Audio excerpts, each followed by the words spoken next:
Have you ever heard of the Bunnyman Bridge? I had been living in Virginia for less than 6 months now when my buddy Scott had asked me this question. I had recently moved from New Jersey and I had no idea what he was talking about. So we were sitting on the lawn outside of the house that we rented together. We were just chilling and drinking beers in the evening. No, I replied. What even is that? Scott begins, well, back in the 70s, some kids were out by this bridge in Clifton, Virginia, right? They parked near this bridge, and it's like an underpass thing. Maybe they're just looking to bang or something like that, and there was a guy and a girl. Anyway, they parked there, and before they can even turn off the car, the window shatters. This crazy dude, dressed like a bunny, full bunny suit, ears and everything, is standing there with a hatchet in his hand. He smashed their window out, and he warns them to leave and never come back to this bridge. They haul ass out of there, right? They go and tell the cops. The psycho threw the hatchet at them or something because they had it with them. The cops never found anything. They'd find corpses out there like every other year after that. That's crazy, I said. It sounded kind of tame compared to the stories that we told growing up. New Jersey's kind of a wild place. That was Halloween night. If you go out there on Halloween, the bunnyman comes out and he'll try to chop you up. No, Scotty. I finished my beer and I slammed it on the ground. We're not going out there. We're going out there, he said, completely ignoring what I just said. We got to. It's awesome. We need some excitement in our lives. I sighed. You really cannot talk Scott out of doing stupid things. Ask any of the ER doctors that had to stitch him back together. Fine, we'll go, I said. Scott was so excited, he was like a kid in a candy store. So, it was 2 weeks before Halloween, and I figured he would get drunk and forget all about it. I was wrong. Halloween had crept up on me. That entire day, Scott wouldn't stop going in and in and in about our trip to the Bunnyman Bridge. He filled the gas tank in his Jeep Wrangler. He bought snacks and he even paid for some decent weed to smoke on the way out there. At this point, I'd be an asshole to say no, so off we went. The drive from Norfolk to Clifton took a little while. It took about 3 hours, 3.5. We were going way out there. It's a tiny place, and there's a lot of historical significance. There's not even 300 people living there. The bridge was way outside of town, on a back road near some really old historic homes. I didn't believe it for a minute that a crazy killer in a bunny costume would be wandering around at midnight. There's just no way. It's not possible. It had been almost 45 years since this story had first popped up, but I do believe in being prepared. I had been in the habit of carrying a small handgun with me everywhere I went since moving to the state. I couldn't leave it at home. I just didn't feel safe, but I do have my concealed carry permit. Better safe than sorry, you know what I'm saying? So, as we rolled through the old town before midnight and we made our way out to the outskirts, during the day I'm sure it would have been a beautiful place to visit. Old churches, a steam locomotive parked on the tracks. Really a true throwback of the idyllic Americana of 60 years ago. At night, the tall peaks of buildings cast odd and angular shadows against the ground. They were enlightened by the moon. It was a full moon. There were no street lamps or any kind of electric light. Most of the buildings we passed were very dark. It almost looked like we were living in the 17th century. Once we drove through the town and onto the back roads, it got even worse. Dense treetops bowed out over the road, blocking the moonlight for the majority of the drive. The only light we had was from the headlights. Even the headlights couldn't really put up though. There was thick fog covering the roadway. Scott couldn't have picked a better night to come out here. Now, I'm not an easy to scare person, but my palms were starting to sweat a little bit, and the hair on my neck had started to go up. Despite this weather, I felt a chill creep along my skin. We rode in silence for the second half of the trip before Scott pulled over and he parked. He turned to face me and he looked me in the eye and he grinned. We're here. Without breaking eye contact, he killed the headlights and he turned off the engine. The world descended into darkness, straight into the 17th century. An inky black nothing swallowed us up. Without the thrum of the old Jeep's engine, it was as quiet as a grave. The sudden silence left my ears ringing.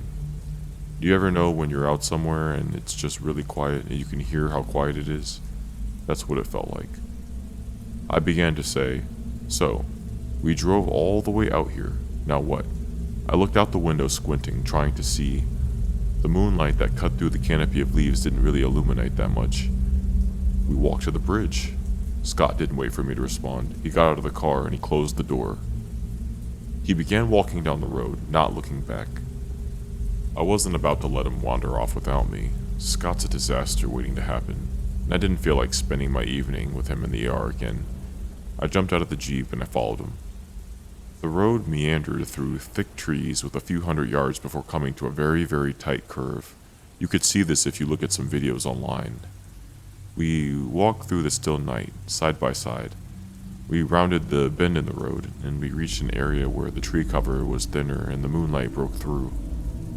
The road had narrowed into a concrete tube cutting through a small raised embankment. It was way too dark to see the top of the elevated roadway. In the waning moonlight, the tunnel was a little more than a yawning, black opening, flanked in, it's like a palish gray concrete. "Bunnyman Bridge," Scott said, with a sense of triumph in his voice. He took out his phone and he turned to face me. Leave it to this idiot to take a selfie at a time like this, I thought. He made a stupid duck face, moved the phone around to line up the photo, and he pressed the screen. As he did, I noticed movement near the tunnel. At first I thought I was just seeing things because of the darkness, but then I saw it again. From the bushes on the side of the structure, a tall, white form emerged. Scott saw the look on my face, and he spun around, phone in hand. The flashlight on his iPhone came on, and it lit up the roadway. Standing there, in front of the gaping black maw of the underpass, was a man, wearing a bunny suit. He was huge. He was well over 6 feet tall. He was gangly and all limbs and no mass. He looked just like Slender Man. There was a yellow and red fire axe gripped in his hands. The long, slender ears of the bunny suit swayed behind him as he slowly made his way towards us. I was frozen with fear. I couldn't move. My body wouldn't let me. I saw stains on his uniform, and I didn't really need to stretch my imagination much to realize that these stains were blood. There were blood stains on his uniform. Scott stammered, and he backpedaled towards me. Scott quickly broke the silence. He backpedaled and he yelled, "Back the fuck up!" He tried to sound commanding, but as the bunny man continued walking towards us, I gripped for my handgun, and I didn't really pull it out first because I wasn't totally sure if I wanted to use it. I yelled this time, and I said, "Back the hell up. We have a gun." "Leave," Scott said. The bunny man didn't stop. He actually continued moving towards us, but a lot quicker. He was closing the gap between us. The axe swayed back and forth in front of him. It looked like a horror movie. As I could see, it looked like there was blood on the blade. I told myself to be rational. This was obviously a guy playing a prank on Halloween, who was just trying to scare some idiots that decided to come and see the bridge. But most people would drop that act in a heartbeat when there was a loaded gun pointed at them. He kept coming. The movement was slow, and he kept pacing towards us. I raised the gun up. I couldn't see his face in the deep shadows, but I knew that he was staring at me in the eye. The bunny man gripped the axe, and he ran, full speed, towards Scott. I didn't hesitate at all. I exhaled, I relaxed my arms. I fired a round towards the bunny man. The recoil had shook my hand that was strained. The bunny man staggered just for a little bit. He slowed and slumped down, just to realize I heard a metallic sound after I shot the gun. It must have hit the blade of his axe. My luck. I missed an easy, clean shot. I almost dropped the gun in disbelief, but I gathered up enough courage to fire another round at his leg. The bunny man slowly reached the ground. We heard the sound of the axe clank against the ground. Scott stammered. His mouth was moving like a dying fish. He turned around and he ran back towards the Jeep. I kept the gun trained on the man and I approached him with caution. I yelled out, "Call the police." The bullet struck him in the leg. Not anywhere too bad, but still, I was sure he wasn't going to last that long. I moved to the side, kicking the axe away from him. "Scott, call the police," I yelled again. He didn't respond. I let go of the gun with my left hand and I reached for my phone. Shit, no service out here. Scott made it back to the Jeep. Scott was struggling to get it turned back on. I had no choice but to run back towards the Jeep. I couldn't stay with the man. I had no service out there. I didn't want to be stranded with this psycho killer out here, so I ran back to the Jeep to try to see if I could get service to call the police. I'm about 100 yards away from the Jeep, and Scott's inside the Jeep, and he turns the headlights on. I make a full sprint towards the Jeep. I open the car door and I get back in and I slam the door. Scott's just frozen. He asked me, "Did you just see that?" I said, "What?" He asked me again, "Did you not just see that behind you when I turned the lights on?" And I said, "No, what are you talking about?" He pointed up. He said, "Look." I turned my head towards the front of the car.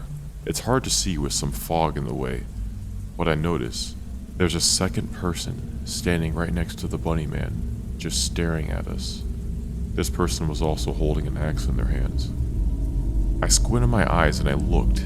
I really wanted to see who this was, but before I could even realize it, I could tell the person was full on sprinting towards us. I said, "Scott, please get us the fuck out of here." Scott was trembling with the clutch. He put it into first gear, but he stalled. He had to turn it off and turn it back on. I told Scott in the most demanding voice ever, "Scott, this is not the time for error. Please get this car turned on and let's get the hell out of here." The man running towards us was about 50 yards away at this point. Scott cut the engine on and he floored it. We did a U-turn and we drove away from that bridge as fast as we could.